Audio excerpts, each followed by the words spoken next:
ডিভোর্সের 1 বছর পর আমার প্রাক্তন স্বামীর একটা SMS আসলো। তারপর আমার এলোমেলো হয়ে যাওয়া জীবনটা আবারও নতুন করে এলোমেলো হয়ে গেল। তার ছোট্ট একটা SMS আমাকে এতটা আঘাত করবে আমি কখনো ভাবতে পারিনি।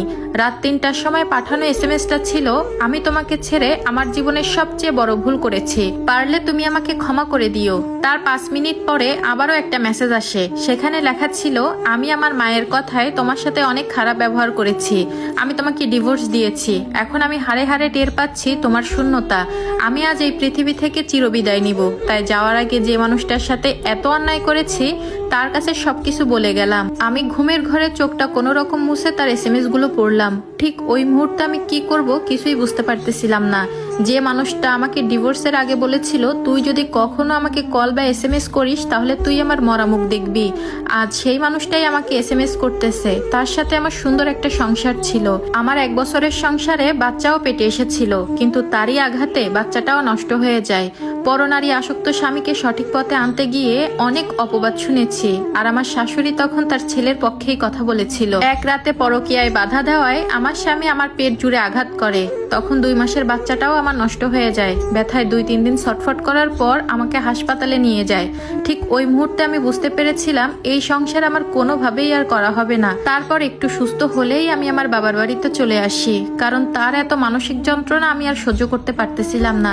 কিন্তু বাবার বাড়িতে আসার পরেও অনেকভাবে চেষ্টা করেছিলাম তাকে বোঝানোর, কিন্তু আমার স্বামী এত বেশি পরনারীতে আসক্ত ছিল, সে কোনোভাবেই আমাকে সহ্য করতে পারতো না। আমি অনেক কান্নাকাটি করেছি, অনেক হাতে পায়ে ধরেছি, কিন্তু কোনোভাবেই আমি আমার সংসারটা টিকিয়ে রাখতে পারিনি। আমার শেষ পরিণতি হয়েছিল ডিভোর্স লেটার পাঠিয়ে দেওয়ার পর সে যে মেয়েটার সাথে পরকীয়া করত ওই মেয়েটার সাথেই সে বিয়ে করে। আমার স্বামী যখন ডিভোর্স লেটার পাঠায় তখন আমি ধরেই নিয়েছিলাম আমি সুন্দর না, তাকে আমি সুখ দিতে পারিনি, তাই সে আমাকে ডিভোর্স দিয়েছে, অন্য নারীতে আসক্ত হয়েছে। তাহলে সে এতদিন পরে কেন আমাকে মেসেজ দিল? মেসেজগুলো পড়ার পর সাথে সাথে আমি তার নাম্বারে কল দিলাম। একটানা কল হচ্ছিল কিন্তু কোনো রিসিভ করলো না। আমার বুকের ভেতরটা মোচড় দিয়ে উঠলো, সে তো এত সহজে ভেঙে পড়ার মতো পুরুষ না। সাথে সাথে আমি আমার শাশুড়ির নাম্বারে কল দিলাম, এই মানুষটার জন্যই আজ আমার সংসারটা নেই। তবুও কল দিলাম, প্রথমবার কল ধরেনি, দ্বিতীয়বার কল দিতেই কর্কশ কণ্ঠটা আমি আবারও শুনতে পেলাম। কল ধরেই বলে উঠলো, তুমি কি মনে করে আবারও আমাকে ফোন দিয়েছো, কোন মতলবে? আমি বললাম, আপনার ছেলে কোথায়? সে উত্তরে বলল, কেন তুমি কি এখনো আমার ছেলের পিছু ছাড়োনি?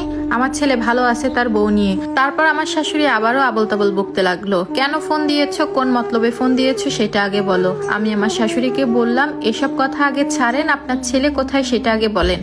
আমার শাশুড়ি উত্তরে বলল, আমার ছেলে রুমে ঘুমাচ্ছে। আমি বললাম, তাড়াতাড়ি আপনি তার রুমে যান, কোনো অঘটন ঘটার আগেই আপনি তার কাছে যান, আমি লাইনে আসি। কি মনে করে যেন আমার শাশুড়ি দৌড়ে তার ছেলের রুমের সামনে গেল। দরজা অনেকবার নক করলো কিন্তু কোনো সাড়া শব্দ পেল না। অনেকবার জোরে জোরে ডাকার পরেও কোনো সাড়া শব্দ নেই। তখন আমার শাশুড়ি কিছুটা ভয় পায়।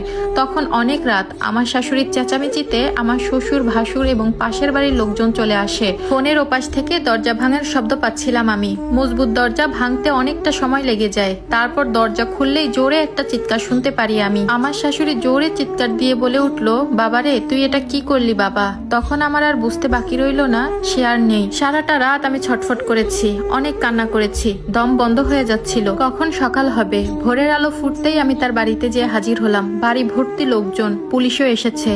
নতুন বউ তার বাপের বাড়িতে গিয়েছিল বেড়াতে, সেও এসেছে। আমার চোখের সামনে মরাদেহটা গাড়িতে তুলে নিয়ে গেল। কি অদ্ভুত বিদায়! আমি তো এরকম বিদায় চাইনি। আমি তো তাকে ভালোবেসেছিলাম, সুন্দর একটা জীবন চেয়েছিলাম, সুন্দর একটা সংসার চেয়েছিলাম।